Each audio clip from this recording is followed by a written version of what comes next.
Hi everyone, it's me Dila as the host today. Today we have special guest who's making waves not just online but in the real world as well. He's passionate environmental activist, educator in social media who have a lot of followers, who's known for his unique approach to tackling one of the world's biggest problems, waste management. You may know him as Benedict, as known as Bule Sampah. With International Coastal Cleanup Day just around the corner, there is no better time to dive into a conversation about the impact of plastic waste on our ocean and what we can all do to make a difference. So, without further ado, let's welcome Bule Sampah. Hi, Ben. It is great to have you with us today. Hi, everybody. Nice to meet you guys. And I'm looking forward to your questions. Yeah, let's start by learning a bit about your journey. Can you Right. share with us how the name of Boleh Sampah came about and what it means to you? Okay. So basically, simply, there were already a lot of other influencers that are Bule, like Bule Toxic or Bule Babi. And since my topic is Sampa, I just choose Bule Sampa, realizing that Oh, it's actually has a negative connotation, but it's good because people don't forget that name. So it's quite a sticky one. It even translates to white trash in English. So I thought it's quite a bold claim that people relate to, and therefore I choose that name. And by the way, I also think that Sampa is not necessarily something negative, but it is affecting all of us. It even has a value sometimes. So that's why I think we should not look at Sampa as something negative. And yeah, so that's the story of the name of Bulu Sampa. amazing. I don't know that it can that simple, you know. Yeah, it's Okay. simple and sticky. Yeah. It's so catchy. And if I'm not mistaken, you came from Germany, right? Yes, I come from Germany and I'm in Asia for a couple of years. However, I'm still also partly living in Germany. And yeah, so my history or my background is already in video productions and in circular economy. So Bule Sampa is just a consequence of my previous assignments and of my professional journey, also in context of plastic waste. Okay, so what led you to become passionate about waste management and environmental activism educator, especially in Indonesia? Well, Indonesia is one of the major contributors to pollution, plastic pollution, both in terms of marine litter, but also on land. However, it's not an Indonesian problem. It's just generally a problem of Southeast Asian or sub-Saharan countries where there is a lack of infrastructure, but also a big lack of knowledge and information in society. And this is something, a gap that I wanted to fill. While I have been reporting from Indonesia before for a Western audience, I found it more efficient and useful to actually start something for the Indonesian people. And so, since I already had a foot in the door in this country, and also fell in love in this country, I decided in the end to start Bule Sampa. Indonesia is the fourth most populous country and the second largest plastic polluter in the world after China. And so you can say that Indonesia needs more awareness about waste management. Of course, because one thing we need is infrastructure, but the other thing we need are educated households and basically education. So it's not only awareness raising, it's also bringing the right solutions to people that they understand what they need to do as consumers or as households in order to reduce the amount of waste and also to enable a proper recycling industry. For you, what is the most alarming type of waste that you encounter during the cleanup? Well, we don't do participate in many cleanups, so Bule Zampa is not necessarily a cleanup initiative. And also, I believe that even upstream solutions like prevention of waste in the first place should be a priority. However, I have respect for everybody going down into a river or cleaning up a beach for taking action. And what we mostly find is basically the plastic waste that is not recyclable. So, um, basically a lot of low-value plastics such as foils, sachets, also styrofoam boxes from takeaway food. But also, yet there are still even plastic bottles are recyclable due to the fact that we consume so many of them. They are also part of waste found during cleanups. That we going to have a major global event coming up. There will be International Coastal Cleanup Day. This annual event brings people together from all over the world to clean up the beaches, rivers, and coastline, helping to reduce the plastics and waste that pollute our oceans. I'd love to hear your thoughts on this. What does International Coastal Cleanup Day means to you, and how important do you think it is in addressing the issue of plastic pollution? Well, every step that we make helps. So even everybody joining on this huge event on that day, I'm happy for everybody to take action and contribute to the problem. And it's a great moment for us to utilize and hopefully drag the attention also over to our consumption, right? So if we just go to a cleanup one time, it is not really sustainable. So we have to overthink our consumption on a daily basis. So all the waste that you see is basically the result of all our consumption. So we should connect this Gunung Sampah, the mountains of waste that we see, we have to connect it to our everyday consumption. That's a really crucial point. And the second thing is cleanups are not actually part of waste management. They are harm reduction measurements, so disaster relief, right? And it is more sustainable to conduct cleanups on even a weekly or monthly basis. So again, I see that there is huge potential in getting people together and raising initial awareness for our problems here. But then we need to go the next steps together and frequently clean up, but also separate our waste, and most important, even prevent the waste we generate during consumption. Amazing. Can you share any success stories from past coastal cleanups that you have participated in? Experiences? Yeah, a little bit that you participated in. Yeah. Well, I've been part of a couple of them just in order to produce videos about it. And I can tell you it's not fun in terms of, first of all, it's partly hazardous waste. So this waste has been in riverways or in the ocean for a long time. So it has been absorbing perhaps even toxins, or well, it's generally quite smelly and ugly, especially if it's in the river. Imagine in the river there is also sometimes people's poo. There are dead animals inside. So if you go there frequently, you will encounter a lot of really, really dirty hazardous waste. So that's why generally, again, it's not our responsibility, but the responsibility of government and industries to support to those cleanups.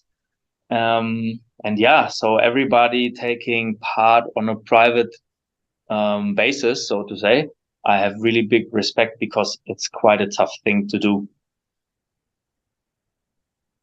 That's really inspiring to hear about your journey. And how, what do you think about how can local communities, especially those living near the coast, take a greater responsibility for managing waste? Coastal communities basically, in the first place, need to receive simple and easy to digest information about this. So awareness raising is not all.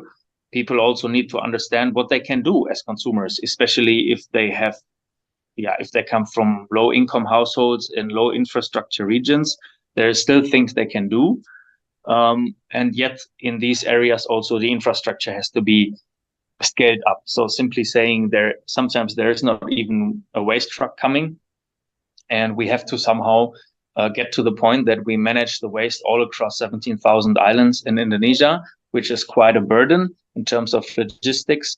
But yeah, we have to somehow manage this. Otherwise, there is only little hope that coastal communities can stop polluting their environment. I agree with that. And the most important thing is to support the initiatives that already there. Right.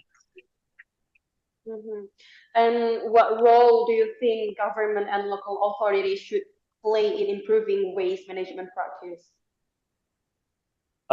Basically, Indonesia already has very good legislation when it comes to waste. And currently, this country is even redesigning their legislation. So hopefully in the future, we will see more industries paying mandatory fees for packaging they put on the market, for example, or other legislation that is basically improving the waste management. However, the problem is enforcement in this country. So the best legislation only makes sense if it's also executed, and this is an issue. Look at, for example, Indonesia is not allowing by law even that people throw their waste into the environment, but it's happening every day, 100,000 of times. Why? Because there is no polisi polusi, or there's basically no law enforcement for these kind of behaviors. So this is something we need to try to enforce somehow. Also regional and local government stakeholders play a role, environmental officers play a role, but of course it could be also community work. So I believe that we are also lacking a whole movement in this country. You can even not be part of Pandawara, right? You can go to their cleanups, but you cannot join any movement yet in Indonesia. So this is something we are trying to do with our foundation. So Bulu Sampa is part of, I created my own yayasan. It's called Veritas Edukasi Lingkungan. And we also have a program, it's called Sampasador, where we want to create a movement and make people waste ambassadors, Sampasadors.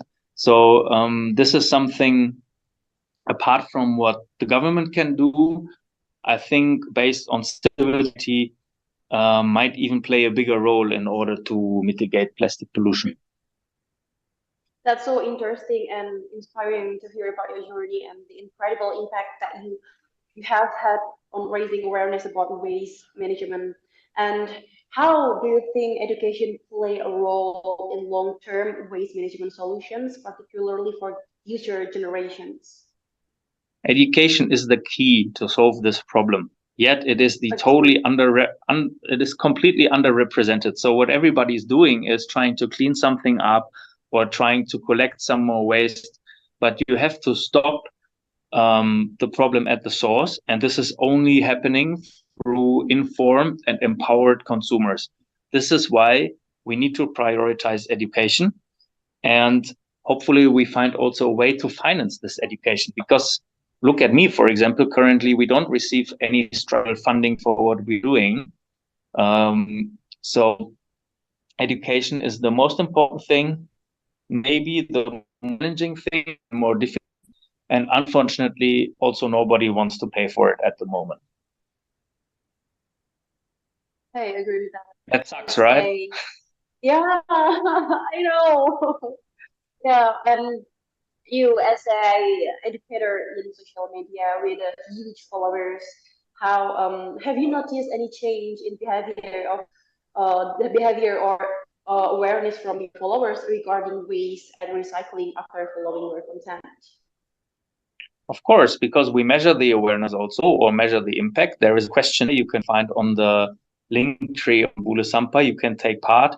So basically, that's a crucial part. What we need to do is not only talking about impact or awareness that we raise, but you have to basically measure the impact or awareness that you raise. So this goes through empiric studying. So you can give people a questionnaire, or you can even talk to people at home and see what actually Bule Sampa, or the application that we are running, Sampap, is doing to them. And that's also a lack what, for example, other cleanup initiatives not do. They always say they raise awareness or something, but what kind of awareness? Like awareness for toxicity in the marine ecosystem, or awareness for their own health damage because they burn waste. We don't know what kind of awareness people claim to raise. That's basically one issue. And to answer your question, yes, what we can at least already say scientifically is that Bule Sampa, but also the application, is making or creating willingness to change. So people recognize the problem as a problem and they want to take action. But that people change their behavior is a long journey.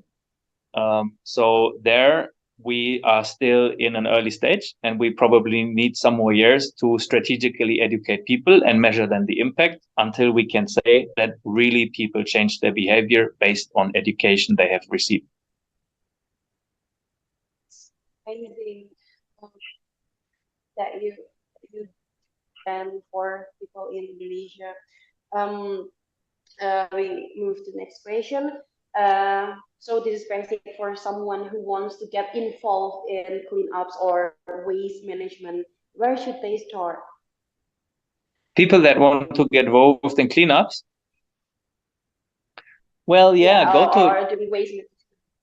well, go to a cleanup and look at really the mayhem that is out there in environment, and basically, hopefully, it is a crucial point in your life that will change your behavior, because it's not rocket science. Everybody can start tomorrow and can start to prevent waste.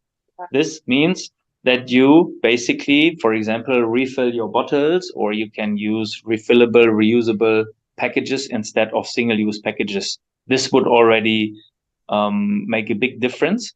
And then in the next step, also, people should separate their waste at home and basically, hopefully, be connected to the infrastructure. If no waste truck is coming in your neighborhood, then you can go to your local pemulung and give them to your local waste picker and try to be connected to the informal waste sector. So Indonesia is relying on an informal waste infrastructure at the moment, and people can, connect themselves to that structure at the moment. Yeah, I agree with that. We go to the two last question. If there is one message or takeaway you want to leave to our viewers regarding environmental protection, what would it be? One message is basically recycling is part of the solution. Recycling is so, or this way. First, yes, we can go to a cleanup to understand the problem. Recycling is also part of the solution because it can keep resources in a loop. But recycling also comes as an energy intense technology that can even create toxic emissions, right? So people, all you out there, have to understand the waste hierarchy. 3R, like 3R, reduce, reuse, and then recycling. And currently it is upside down. So we focus more on the total downstream solutions like cleanups and then recycling, but people have to prioritize prevention, reduction, and reuse. Last question is, what is the next for you and your advocacy as Police Sampah? Is there any upcoming project or events? Yeah, a lot. Like, so we are running an application called Sampep. You can find it on iOS and Play Store. This is basically the even more important program because it is people's homework, but it gives you a basic understanding.